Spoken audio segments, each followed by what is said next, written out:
Chapter 5. It was evening again when Elisa Dow closed the door to the cottage that had housed the Order of the Chosen.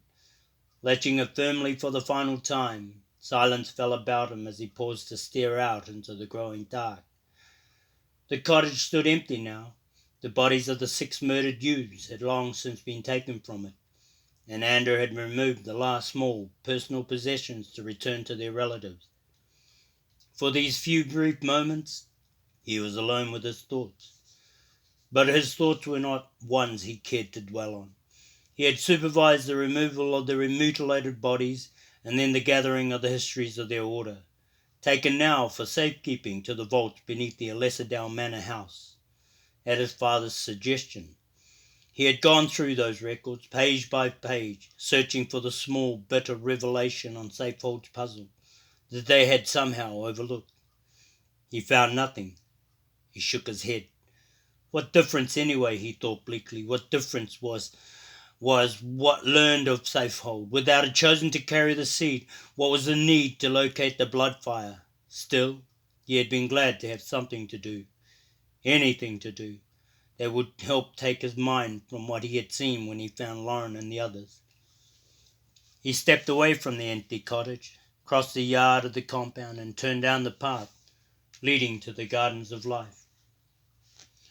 All across the Caroline the flicker of torches burned through the gathering darkness. There were soldiers everywhere. Black Watch ringed the gardens, and Home Guard, the king's personal corps of elven hunters, patrolled the streets and tree lanes of the city. The elves were understandably frightened by what had happened.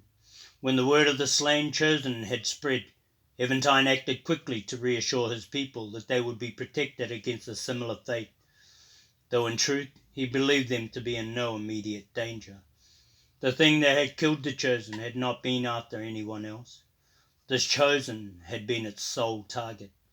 Nothing else made sense. Still, it did no harm to take precautions. Such measures would do as much to stem the panic the king could sense building in his people as to safeguard the city. The real damage, of course, had already been done. The tree was dying, and now there would be no rebirth. Once she was dead, the forbidding would fail entirely, and the evil locked within would break free. Once free, it would seek out and destroy every last elf, and with the outcries gone, what miracle of elven magic could be found to prevent it? Andrew paused outside the wall of the gardens. He drew a slow breath to steady himself, forcing down the feeling of helplessness that had been building inside all day. Little by little, like some insidious sickness, what in the name of sanity were they to do? Even with the chosen alive, they had not known where the blood fire was to be found. With the forbidding already beginning to crumble, there had never been enough time to search it out. And now with the chosen dead, Amberley. Her name whispered in his mind. Amberley! Lauren's last words to him had been of her. Perhaps she could help, the red-headed chosen had suggested. Then the idea had seemed impossible. Now anything at all seemed better than what they had, and his mind raced. How could he convince his father that he must consider the possibility that Amberley might help? How could he convince his father even to talk to him about the girl? He remembered the old king's bitterness and disappointment the day he had learned of Amberley's betrayal of her trust as a chosen. Andrew balanced that against the despair he had seen in his father's face this morning when he had brought him the news of the slaughtered chosen.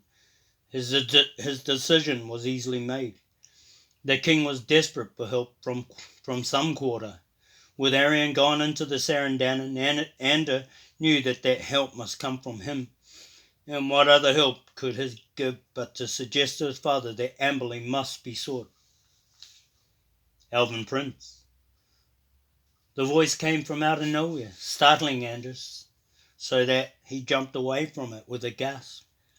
A shadow slipped from the shelter of the pines that grew close against the walls of the Gardens of Life. Darker than the night about it, for an instant, Anders stopped breathing altogether, freezing with indecision. Then, as he reached hurriedly for the short sword he wore belted at his waist, the shadow was upon him, and a hand lay over his own, an iron grip holding back his arm. Peace, Elisa Dow. The voice was soft but commanding. "I am no enemy of yours." The shadowy form was that of a man, and saw now, a tall man, standing well over 7 feet. Black robes were wrapped tightly about his spare, lean frame, and the hood of his travelling cloak was pulled close about his head, so that nothing of his face could be seen save for narrow eyes that shone like a cat's. "Who are you?" the Elven Prince managed finally. The other's hand lifted and drew back the folds of the hood to reveal the face. It was craggy and lined, shadowed by a short black beard that framed a wide, unsmiling mouth, and by hair cut shoulder-length. The cat's eyes, piercing and dark, stared out from beneath heavy brows knit fiercely above a long, flat nose. Those eyes stared into Anders, and the Elven Prince found that he could not look away. "Your father would know me," the big man whispered. "I am Elanon." Anders stiffened, his face incredulous. "Elanon?" His head shook slowly. But Elanon is dead." There was sarcasm in the deep voice, and the eyes glinted once more. "Do I appear to you to be dead, Elven Prince?" No, I can see," Anders faltered. "But it has been more than 50 years." He trailed off as the memories of his father's stories came back to him. The search for the sword of Shannara, the rescue of Eventide from the camp of the enemy armies, the battle of Tertus, the defeat of the warlock lord at the hands of the little Valeman, Sheomsford. Through it all, Elanon had been there, lending to the beleaguered peoples of the Four Lands his strength and wisdom. When it was finished and the warlock lord destroyed, Elanon had disappeared entirely. Sheomsford, it was said, had been the last to see him. There had been rumours afterward that Elanon had come to the Four Lands at other times and other places, but he had not come to the Westland and the Elves. None of them had ever expected to see him again. Still, where the Druid was concerned, his father had often told him, one soon learned to expect the unexpected. Wanderer, historian, philosopher, and mystic, guardian of the races, the last of the ancient Druids, the wise men of the New World, Elanon was said to have been all of these. But was this truly Elanon? The question whispered in Anders' mind. The big man stepped close once more. "Look closely at me, Elven Prince," he commanded. "You will see that I speak the truth." Anders stared at the dark face, stared deep into the glittering eyes, and suddenly the doubts were gone. There was no longer any question in his mind. The man who stood before him was Elanon. "I want you to take me to see your father." Elanon was speaking again, his voice low and guarded. "Choose a path little travelled. I wish to keep my coming a secret, quickly now, before the sentries come." And it did not stop to argue with the Druid, following it as closely as his own shadow. He slipped past the Garden of Life and hurried on toward the city. Minutes later they crouched within a glittering of evergreens at one end of the palace grounds, where a small side gate stood chained and locked.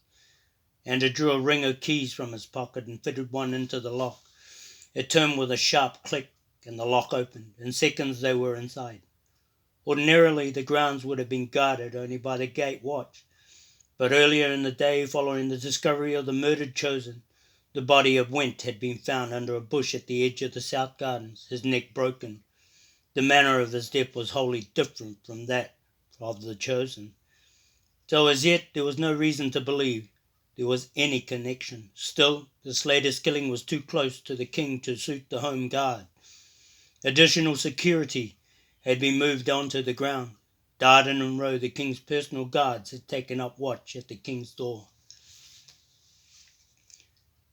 And I would not have believed it possible for anyone to reach the manor house from the exterior walls without being seen by the sentries. But somehow, with the Druid in the lead, they managed to pass without challenge. Elanon seemed little more than another of the night's shadows, moving soundlessly, always keeping Ander close beside him, until at last they reached the floor-length windows that looked in upon the king's study. There they paused momentarily while the Druid listened at the curtained window. Then Elanon gripped the iron latch and turned it. The window doors swung silently open and the Druid and Elven Prince stepped inside. From a reading table still littered with history, Eventine Alisa Dow rose, staring in disbelief, first at his son and then at the man who followed him in. "Alanon," he whispered. The Druid secured the window doors, drew the curtains carefully back in place, then turned into the candlelight. "After all these years," Eventine shook his head wonderingly and stepped out from behind the table. Then he saw clearly the big man's face and disbelief turned to astonishment. "Halanon, you haven't aged. You haven't changed since—" He choked on the words. "How—" "I am who I always was." The Druid cut him short. "That is enough to know, King of the Elves." Eventine nodded wordlessly, still dazed by the other's unexpected appearance. Slowly he moved back to the reading table, and the two men took up seats across from one another. Ander stood where he was for an instant, uncertain whether to stay or go. "Stay with us, Elven Prince." Alanon indicated a third chair. Ander sat down quickly, grateful to be included, anxious to hear what would be said. "You know what has happened," the king addressed Alanon. The Druid nodded. "That is why I have come. I sense a breach in the forbidding. Something imprisoned there has crossed over into this world, something whose power is very great indeed. It was the appearance of this creature." There was a faint sound of footsteps in the hallway beyond the study door, and the Druid was on his feet instantly. Then he paused, his face calm, and he looked back at the king. "No one is to know that I am here." Eventine did not question this. He simply nodded, rose from the chair, walked quickly to the door and opened it. Mance sat there on his haunches, his tail wagging slowly, his grizzled muzzle raised towards his master. Eventine walked out into the hallway and found Gael approaching with a tray of tea. The king smiled and took it from him. "I want you to go home now and get some sleep," he ordered.